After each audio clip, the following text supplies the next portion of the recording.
Hello hi friends, welcome back to my channel Ashutech Gyan. तो चलतु आज आम मैंने देखा ओडिशा पोस्ट मैट्रिक स्कॉलरशिप जोटा को आप स्टेट स्कॉलरशिप कहते सेटार आपण मैंने स्टाटस केमिति चेक करेंगे निज मोबाइल किंबा कंप्यूटर रे बहुत सहज उपाय। हाँ, केमिति आपण Odisha state scholarship status post matric scholarship जोटा कहते स्टाटस केमिति आपण चेक करेंगे। चलते step by step full process देखा। ता पूर्व जदि आपण मैंने मो चैनल नुआ करके आसान चैनल को सब्सक्राइब कर दिंतु और पाखर जो बेल आइकन को प्रेस कर दिंतु। प्रथम आप गूगल क्रोम ओपन करेंगे और से सर्च करेंगे ओडिशा स्टेट स्कॉलरशिप पोर्टल। चलते मुझे सर्च कर नौची ओडिशा स्टेट स्कॉलरशिप पोर्टल। देखो आपन सामना को एमती किसी इंटरफेस आसो government of Odisha state scholarship portal. आपको सिंपल तापर ही क्लिक करार अच्छी। तो आपन तापर क्लिक कलापर देखु आपन सामना को एमती किसी इंटरफेस आसो।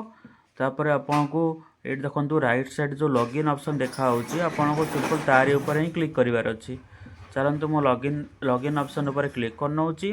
तापर आपण मानको देखौची आपण नेक्स्ट कौन करेंगे।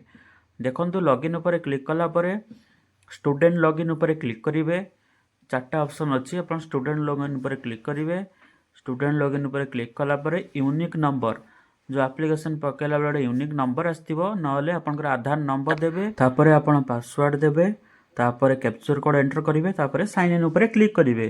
देखो साइन इन ऊपर क्लिक कलापर आपण सामना को आपण प्रोफाइल ओपन हो आपणकर नेम फोटो सबकि आसीज। देखु तल को स्क्रॉल कलापर देखो ये लिखाई व्यू रिन्यू एप्लिकेशन आपन को सिंपल ता ऊपर ही क्लिक करेंगे। देखो ता ऊपर क्लिक कलापर आपन केतेटा स्कॉलरशिप पकई सब लिस्ट ये तले आसीपर। देखो आपन को ये लिस्ट देखईदेव।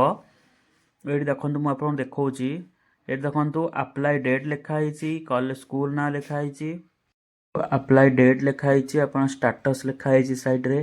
देखो स्टाटस रे लिखाई रिकमेंडेड बाय इंस्टीट्यूट ता माने आपणकर कॉलेज रे जो आपण फॉर्म डिपॉजिट करथिले आपण कॉलेज रे फॉर्म को अप्रूवल कर देइचंदी।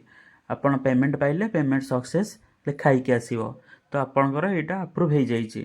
देखो मु आपन को आउ गोटे एप्लिकेशन देखौची आउ जन स्टूडेंट कर तांकर कोन हेची मु आपन देखौ। देखो ए स्टूडेंट रो देखो ए टाइप लिखाई renew in same course renew करचंती। अप्लाई डेट लिखाई स्टाटस देखो भल कि देखो स्टाटस लिखाई पेंडिंग एंड इंस्टीट्यूट स्टाटस रे लिखाई पेंडिंग एट इंस्टीट्यूट ता माने ए पिलार कॉलेज रे जो फॉर्म डिपॉजिट करथिले तांकर कॉलेज रे पर्यंत अप्रूवल करि नाहंती। कॉलेज रे जत्ते बेले अप्रूवल करि देबो सेते लेखा आसीबो रिकमेंडेड बाय इंस्टीट्यूट।